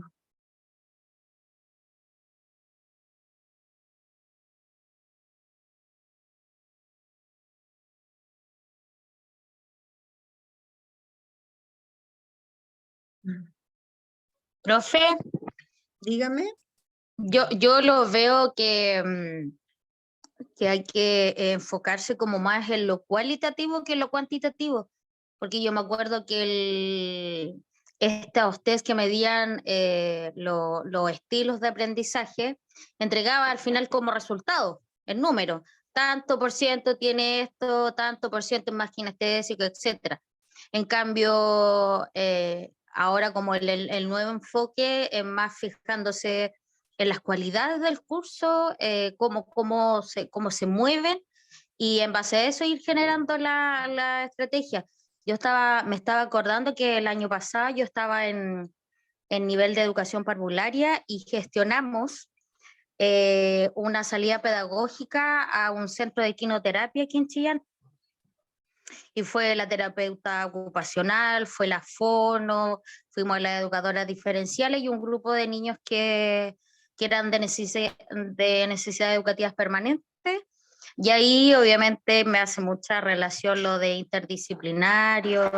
Después también hicimos esa visita donde los niños interactuaron con los caballos y después los llevamos al aula haciendo diversas actividades, lo que le había gustado, qué momento de toda la experiencia había sido como más importante para ellos, y así un sinfín de actividades que hicimos con ellos. Así que me hizo mucho sentido, ahora lo escuché con más atención, lo de la diferencia entre multi, inter y Transdisciplinario. transdisciplinario. Sí. Claro, efectivamente la actividad que hicieron Tania con los chicos de equinoterapia es transdisciplinario. Y como muy bien decías, hay que enfocarse en las cualidades y los contextos. Lo que pasa es que los números te permiten medir. Por eso uno tiene que decir cuánto es el porcentaje o para poder ver el efecto, el impacto. ¿A cuántos niños les gusta o necesitan, no sé, en este caso, estimulación sensorial? Por eso fueron a la equinoterapia. 80 de los 100% de los niños que estaban en permanente. Por lo tanto, es una medida pedagógica que va a tener un alto impacto. ¿Qué pasaba si en realidad de esos 100% de estudiantes, solo el 20% lo necesitaba y el otro 80% fue a jugar, tuvo una experiencia recreativa, pero no tuvo un impacto en integración sensorial? Por lo tanto, después se pusieron inquietos, no quisieron participar, porque eso ocurre cuando uno no cohesiona o no ve la interrelación entre lo cuántico y lo cualitativo. Es necesaria los dos elementos. El tema es cómo recojo la información y qué información es la que recojo. Yo necesito recoger información específica sobre, en este caso, era integración sensorial, por eso fueron a la equinoterapia y ahí lo más probable o esperable es que el terapeuta ocupacional hubiese hecho un perfil sensorial de los chicos para tomar una decisión pedagógica que además de ser creativa, didáctica, tiene que tener un impacto en los aprendizajes de los chicos. Y Sí, decía profe, de hecho, por eso también la consideramos como en la visita, porque ella era primordial en conjunto con la niña que estaba ahí, que era una kinesióloga, y las personas que trabajaban junto a los caballos. Y a mí lo que más me llamó la atención, aparte de que es un lugar pero precioso, era que llevamos a varios peques de prekinder con TEA, eran como 5 y eran súper inquietos y se subieron al caballo pero es que fue una cosa, a mí, yo ya no, en el corazón ya no me entraba más felicidad y emoción porque realmente la terapia es maravillosa y se tranquilizaban y escuchaban instrucciones y interactuaban con el caballo, así que hoy fue una experiencia muy, muy, muy, muy bonita. ¿fue en el 3R o no? Sí, Sí, sí. sí, lo conozco. Sí, claro. Es ahí cuando las decisiones pedagógicas son acertadas, porque respondió a una necesidad, a un grupo importante, y claro, de acuerdo al perfil sensorial, en este caso, generan los estímulos necesarios. ¿Y qué pasa si nosotros hubiésemos dicho, no, es que por el back ellos no necesitan, o sea, les gusta el movimiento? Claro, les gusta el movimiento porque probablemente deambulan mucho.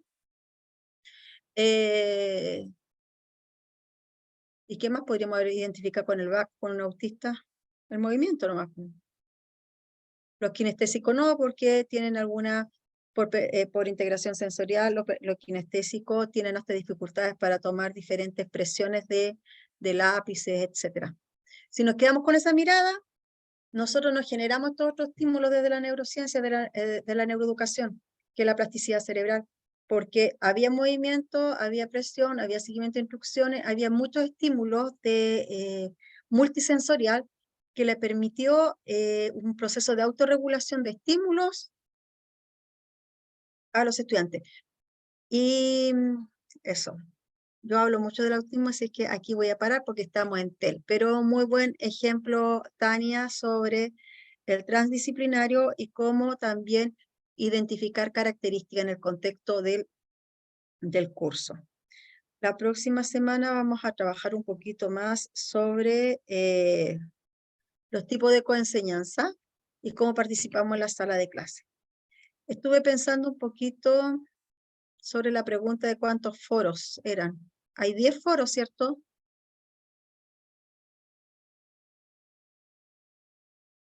¿En plataforma? ¿Cuántos son los foros que hay en plataforma? Ah, no los pueden ver. Se me olvidó. Voy a revisar eso también. En realidad la cantidad de foros, porque la idea es que sean los foros tan relacionados con el tema que estamos abordando en la clase.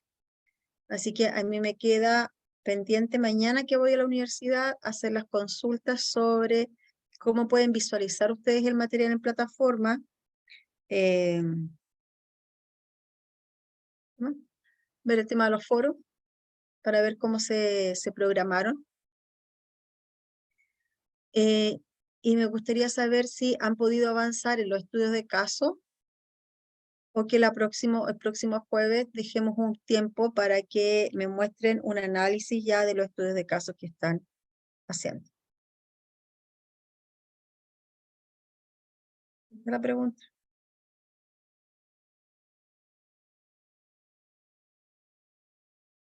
La lista la puse cuando empezamos la reunión, la vuelvo a poner. Profesora, yo tengo una duda con el... Es que ¿Estaba bien? la voy a preguntar, pero tal vez me la autorresponda. Ya, hagamos el Son ejercicio. unos estudios de caso, ¿cierto? Sí. Que los vi ahí en un PPT. Ya, eso hay que irlo respondiendo como en el Padlet. ¿El Padlet? ¿Padlet? Ya, porque hay un solo como espacio. Para el 2 yo tengo que generar otro espacio, obviamente. ¿Algo más? No, gracias. Linda, te adoro. El otro día incluso una compañera de ustedes dijo que ella proponía hacer en un solo Word, escribir todo y subirlo de una vez. Yo dije que no había problema. Solo que me avisen para yo poder revisar. Dice, ¿a qué se refieren las diferentes áreas en el foro número 3? A los diferentes equipos de trabajo colaborativo. ¿Cuáles son las diferentes áreas en las que se puede dividir un equipo de aula para abordar trastornos específicos del lenguaje? ¿Cómo se pueden potenciar la habilidad y conocimientos de cada área? Sí, eso tiene que ver con los equipos de foro 3. Eso tiene que ver con los equipos de trabajo, cuando hablamos de los roles y las funciones de cada miembro del equipo de aula. Ah, ya. Entonces las áreas son los equipos de trabajo, que Sí, se sí, dividen en 3. Ya. sí. La 4. ¿A qué se refiere objetivo fundamental? A las condiciones del... ¿Qué será el TC? Trabajo colaborativo.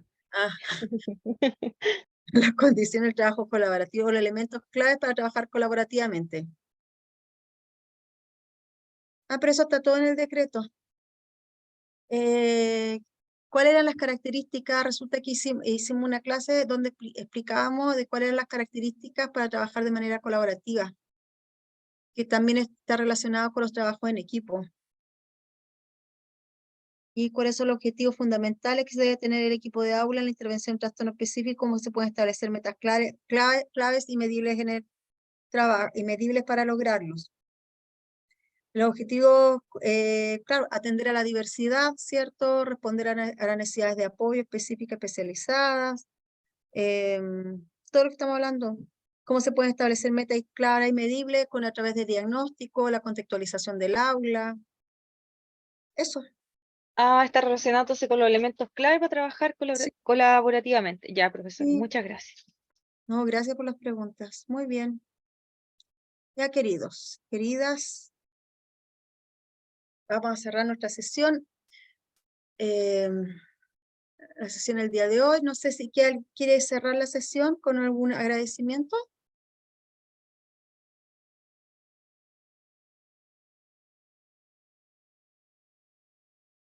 Yo los invito, ¿cierto?, a agradecer el día de hoy, pedir por bendiciones para cada uno de ustedes y su familia, para que tengan un descanso, que también tengan una linda semana, una exitosa semana, y si necesitan apoyo, no olvidar que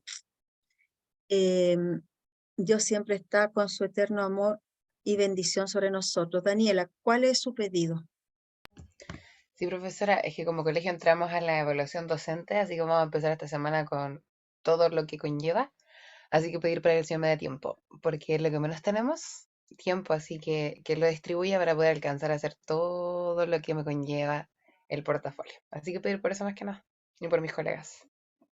Pedimos entonces, ¿cierto? Padre amado, tú sabes lo que cada uno de nosotros necesita. Te pedimos que entregues la sabiduría, la paciencia, la templanza para enfrentar estos procesos de evaluación docente, que sabemos que son desafíos pedagógicos. Confiamos en cada una de tus decisiones, que estén las personas en el momento oportuno, que también esté aquella paz que solamente tú nos sabes entregar cuando nos sentimos agobiados, Señor.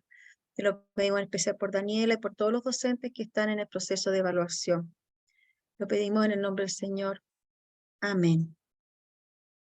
Les deseo una buena semana, en especial Daniela, con los procesos de evaluación docente. Que tengan un reparador descanso. Buenas noches. Amén. Buenas Buenas noches. noches, que Muchas gracias descansen. por la Buenas clase. noches. Sea Buenas usted noches, que descansen. igualmente. Buenas noches.